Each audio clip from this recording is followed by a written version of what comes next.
So here's the truth. Most audiences don't leave an event saying, wow, those slides were amazing. They remember you. They remember how you made them feel, whether you held their attention, and if they left with energy.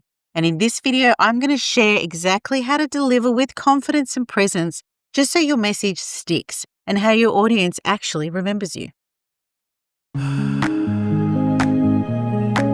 So in stage 2, we talked about creating content that holds attention.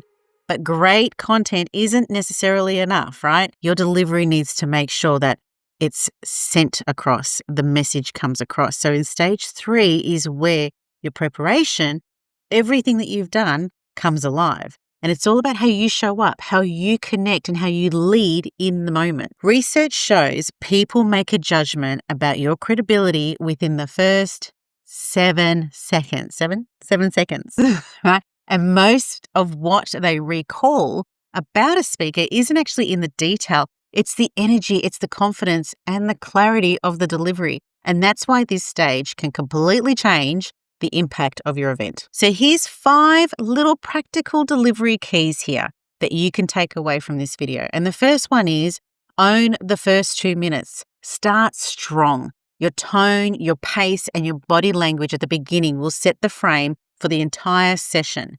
And a tip is memorize your opening story or question, just so you have that confidence, because that will really anchor you. So the second one is something that I struggle with, and that is controlling pace and really structuring your pauses, right? Nerves can make us rush. So instead, use deliberate pauses just to create that impact. And silence feels huge for you, but it is actually quite powerful for your audience. Now, one thing I think is amazing for a lot of people to do is command the room with eye contact.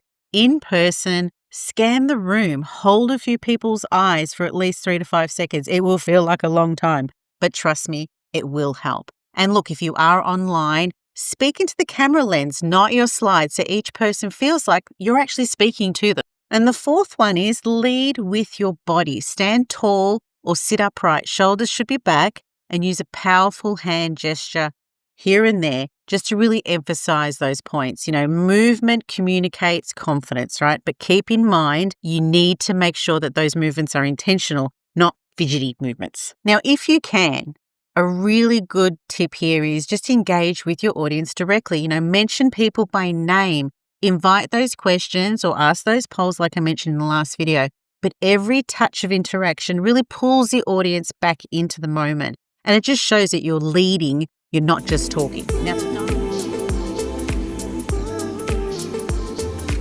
Now to dive in a little bit deeper here, I wanted to share a couple of other little techniques that you could use. And one of them is vocal variety. Like shifting your pitch and your volume just to add emotion and emphasis is one big one. Energy peaks. Plan your bursts of energy. And like I mentioned in our last video, around the 10 to 20 minute mark, that is really when the attention will dip. Reframe your mistakes. If you stumble, don't apologize endlessly. Oh my God, I just did it then. Smile, reset, and keep going. Authentically builds trust. So the next one is reframe mistakes. And the reason I'm laughing is because I just made one and I had to retake. If you stumble, don't apologize endlessly. Just smile, reset, and keep going.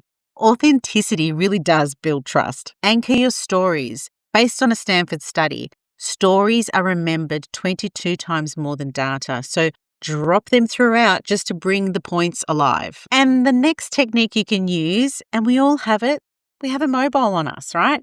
This is where you could have your little run sheet. That could be your safety net. Just simple checklist on your desk, on the side, on your phone, whatever it is, will just help you keep track. And it just keeps you calm as well. Now, what's the one big takeaway I really want to make sure you take away from this particular video is your audience doesn't need you to be perfect, right?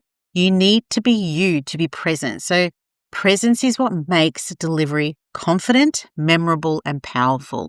So please, like I said, your audience doesn't need you to be perfect. Please make sure if this is the one message you're going to take away, that's it. So here is how you deliver with confidence.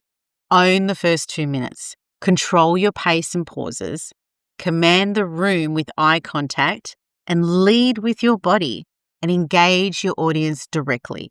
Plus, use vocal variety, anchor with stories, and plan your energy peaks. But above all, remember our one big takeaway: confidence isn't about perfection, it's about presence. See, in the next video, we're going to move to stage 4, and that's the post-event connection, where you'll learn how to keep the conversation alive after your talk. And that's where the real opportunities begin. It's why you're doing the talks in the first place. You're trying to introduce yourself. You're trying to share a message, get people to trust you. Where's it all going to go? So make sure you hit subscribe and don't miss the next video. And if you'd like a simple way to share your resources and offers with your audience straight after an event, check out SpeakerLinq. Check out the lifetime plan below in the description, and we'll see you in the next video.